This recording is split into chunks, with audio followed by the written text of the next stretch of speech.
Greetings and salutations. I am Duwende. This is my first upload, and if you like what you hear, please tap the like button. And if you enjoy these stories, please share your appreciation with the original contributors back on the Reddit Let's Not Meet page. Now please, enjoy.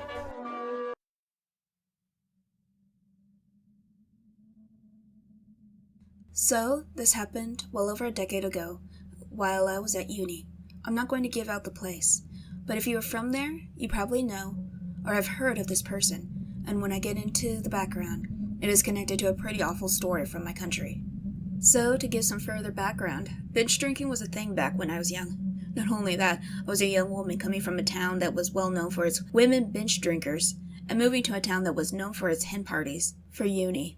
I didn't have the best examples of safe drinking, but it explains why in Freshers Week on my second year of uni 10 years ago, I was stumbling around some random streets of my uni town, suddenly sobering up and realized I had left the backstreet dive bar we always drank in, and got very lost on my way to the other bar or nightclub I was supposed to meet my boyfriend at in a different part of town. So here I am. It is cold, it is windy, I'm ringing my boyfriend, but it's Freshers Week.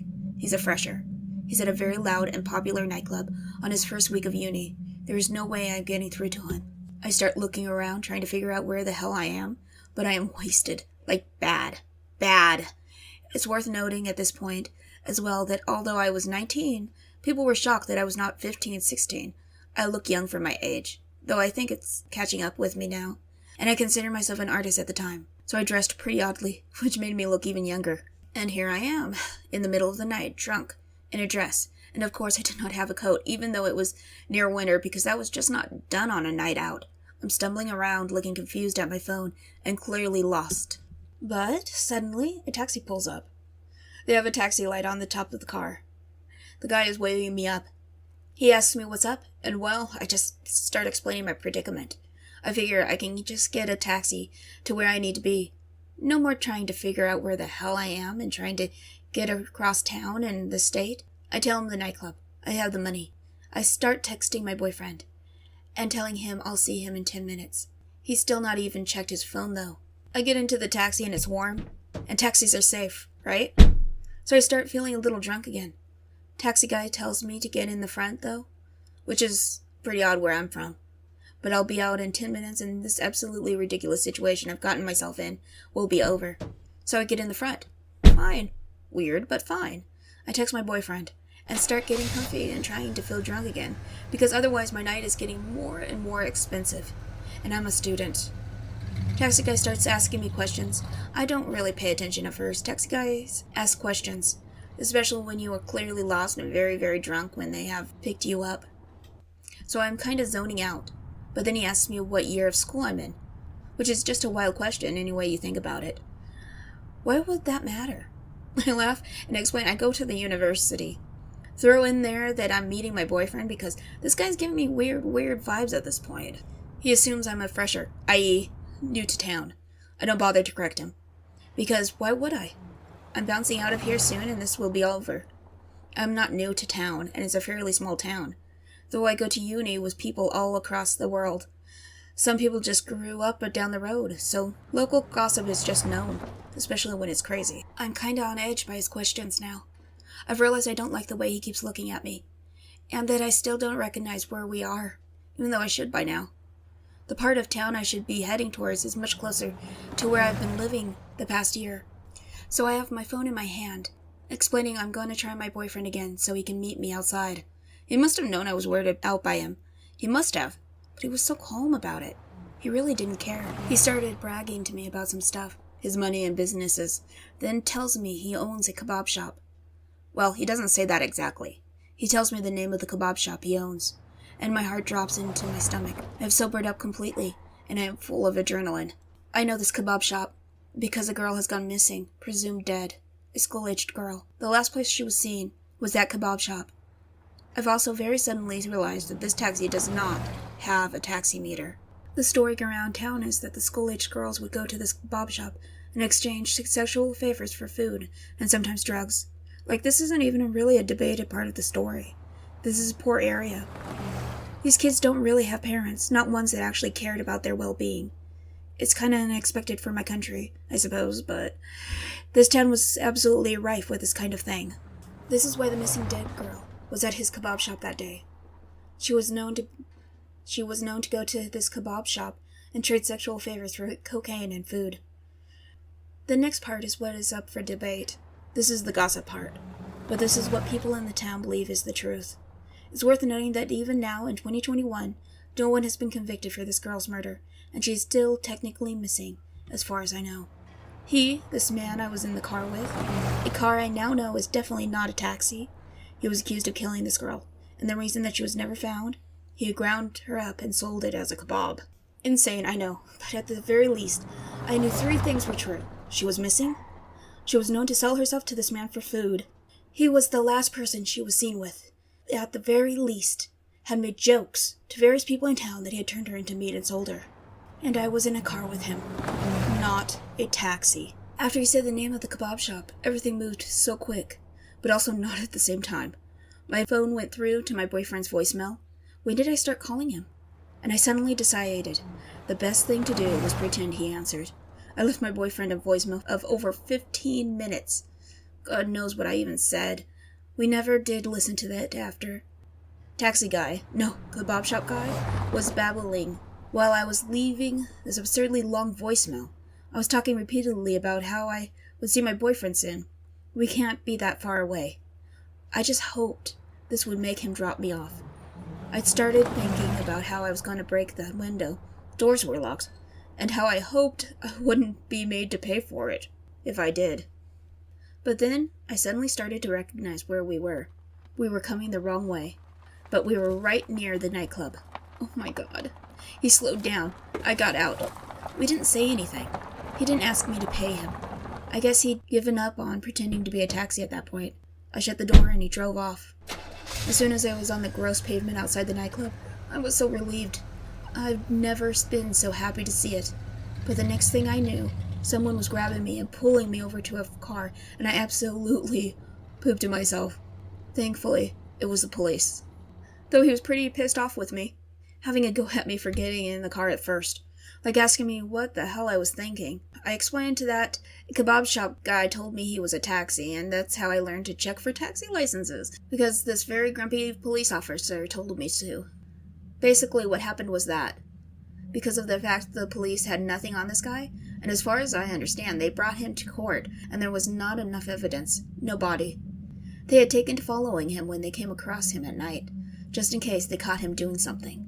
And that's probably what stopped me from turning into kebab, or likely being raped that night. The police followed kebab guy, freaked him out enough that he took me where I asked to go, and ran off before he could get into trouble. I gave the police this terrible statement between tears because my bloodstream was just alcohol and adrenaline at this point. They got annoyed with me and handed me back to my boyfriend, who had finally checked his phone and decided to come outside. I then explained to my friends the absolute insanity of what just happened to me while smoking a lot of cigarettes in the smoking area. This is kind of a fun story I tell to dates now, but at the time, I was actually this mundane insanity. Calm terror. Not a good fresher night out overall. So kebab guy, let's never, ever, ever meet again. Follow-up. Yeah, it was in the UK. Sorry that I was vague. Back when I was younger, there was a lot of stuff about this guy threatening people about the case. So I just thought it would be easier overall, not to directly identify it and get accused of doxing. Turns out, though, that he's done a documentary recently, so it's not like he's hiding himself anymore. I just had to Google to check if I was right about no one being caught. The missing girl is Charlene Downs.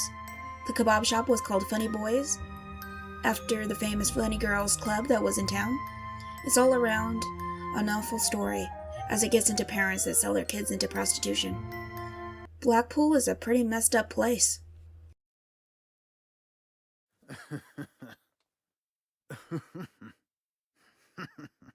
I've told a few people in my life about this incident. I always look back and think about how I should have just listened to my gut. I should have never went out with him, or went to his house, but I was 18 and an idiot. This story happened 17 years ago. During high school, I was a waitress at a small southern chain of pizza restaurants with a buffet. It was super popular and was always busy. The summer after I graduated, A cute guy came in and sat alone in my section. He ordered a beer, and I checked his ID. He was 25, and his name was Mike. He was average height, had a nice build, and spiky blonde hair that was popular at the time.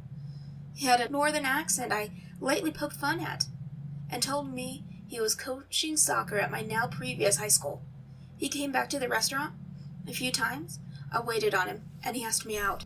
I felt like something was off when Mike insisted on picking me up from my mother's house for the date. I lived in the country, and I liked to drive myself and meet in town if I went on a date. That way, I could leave when I wanted. He absolutely wouldn't let it go, and was so pushy, but I felt uncomfortable. He flipped the script and framed it as him being such a gentleman. I was too young to know how a nice guy treats a lady, but I insisted on meeting him in town. I felt funny, but didn't know why. I look back and understand I was feeling anxious. But I didn't have a word for that then, and brushed it off, and drove myself to meet him at a little Italian hole in the wall. Dinner is nice enough, and we began talking about books. Mike noticed as I was going on about Jack Kerouac, or whatever beatnik book I was reading. I thought I was cool then.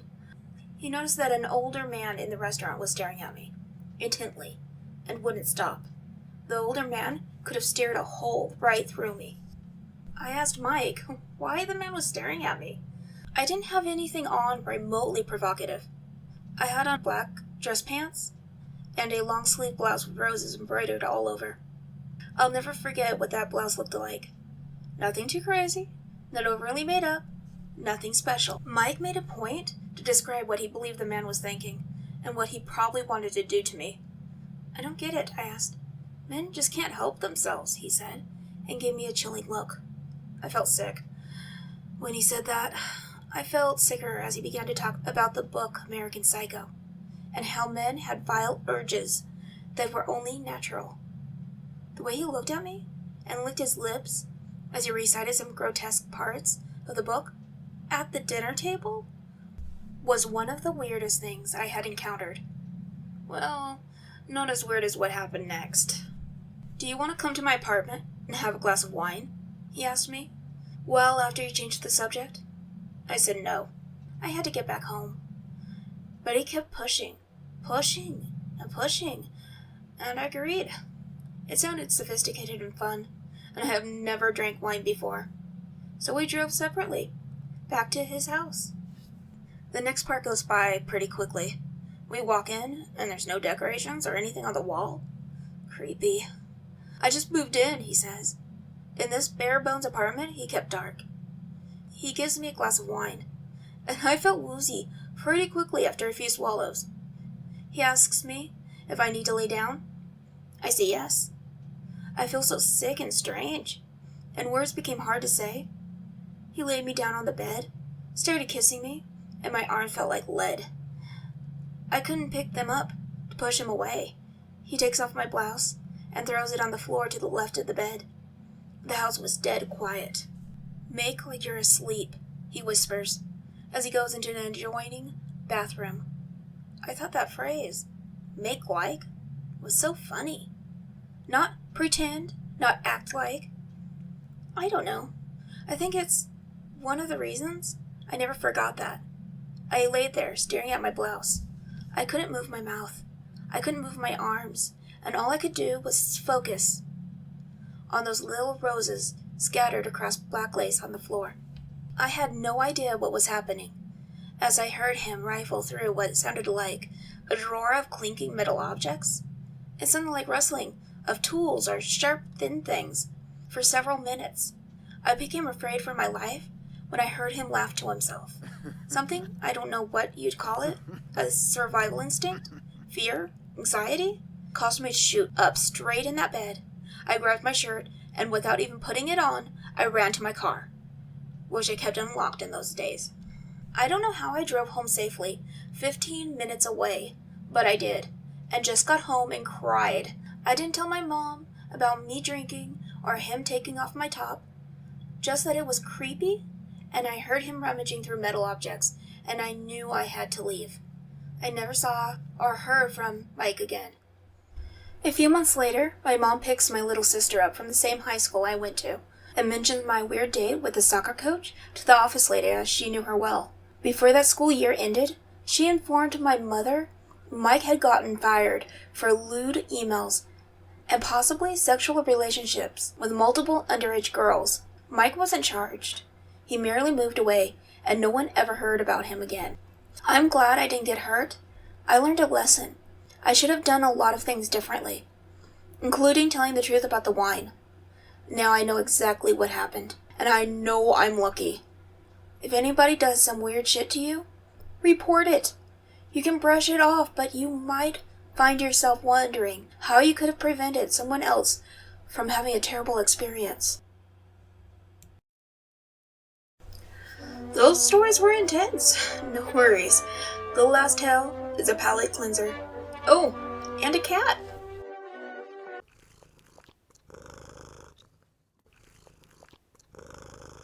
My hubby and I moved into this house 1.5 years ago, and it all started just after lockdown. The neighbors on one side have a couple on the bottom half in their 40s and a single man on the top half. It's all one big house, but they're pretty separate in their living arrangements. We have had drinks with the downstairs neighbors a couple times, and the first time they introduced us to the upstairs guy, Trev, and told us after he left that he had some brain damage from falling off scaffolding a few years ago. I'm pretty much the most paranoid person in the world, but every time I've thought there was danger, I've been proven right almost straight away. So hubby doesn't bitch and takes me seriously. He even jokes that I've got a spidey sense for natural disasters. So I inquire a bit further. The lady of the house tells me very occasionally he will have a psychotic break and be violent. But that's very rare. And once in a while, he shaves the cats. Cue the blank stare. She just laughed and said he's harmless, and she's got some knitted jumpers for the cats in case he does it again. Yeah, so I work in construction, and due to you-know-what, I've been on and off work like a yo-yo, but had a few solid weeks off while hubby went to work. Trev noticed this and came over one day to make sure I'm okay on my own. I said yes, I'm fine, and my bloke will be home in a minute, thank you. A few days later, I open the door, which has a window so you can see out, and threw the welcome mat out so I can beat it later. When I do this, however, he's standing there, and halfway through saying something, like he was chatting away well before I opened my door. Then he says, "Well, are you?" And I obviously ask, "What?" To which he says, "Coming over for a smoke," and holds a J out to me. I told him, "Sorry, mate. No, I get drug tested for work," and thought that would be it. He just stared at me and said, "You're alone, though." "I know you are." And I'd had enough. Told him, "Yep, but I've got plenty of weapons, so I'm not worried," and turned around and went back inside. Maybe it was petty of me, but I went back out an hour or so later and sharpened all of my machetes and knives, which I collect. There's a few dozen so far, and I made sure to do it on the front step where I normally smoke, because I knew by then he was watching me. Other things include my tampons being taken from the windowsill in the toilet, only when the window is open, and there's no chance they fall because under the window is just flat concrete for ages. You'd see them. My bins being sorted through, my mail being put on the step instead of left in the mailbox, constantly seeing him hide and watch me while I'm cooking or doing dishes or smoking outside. I spoke to the downstairs couple once, and the woman told me not to be so hard on him. He got brain damage. I told her, "Speak to him, tell him not to come over the property line ever again, or I will deal with it. With the law, or a more permanent way. I will deal with it, so tell him." I haven't had him over since, but he still watches, and I still practice with my blades. I'm 5'3" to his 6'2". No, I don't care what's wrong with him. I'll protect me just fine. Hubby knows better and is staying out of the way, while still keeping an eye on things. He's there if I need, but knows I'll sort out my own problems, just like last time. Let's never meet, ever again, creepy dude next door.